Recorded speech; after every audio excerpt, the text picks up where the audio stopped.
رانا ثناءاللہ کا تفصیلی فیصلہ آ گیا۔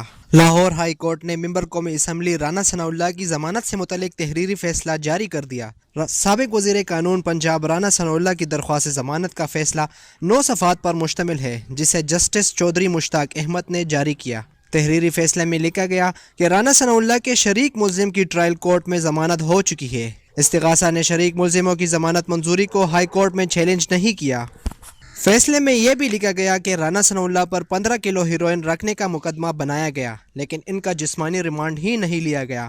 خیال رہے کہ 2 روز قبل لاہور ہائی کورٹ نے منشیات برآمدگی کیس میں گرفتار پاکستان مسلم لیگ نون کے رہنما اور سابق وزیر قانون پنجاب رانا ثناءاللہ کی ضمانت منظور کی تھی۔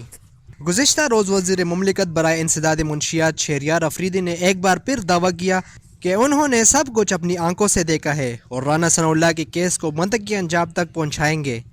شہریار افریدی کا یہ بھی کہنا تھا کہ عدالت کا تفصیلی فیصلہ سامنے آنے کے بعد آئندہ کے لائحہ عمل پر مشاورت کریں گے۔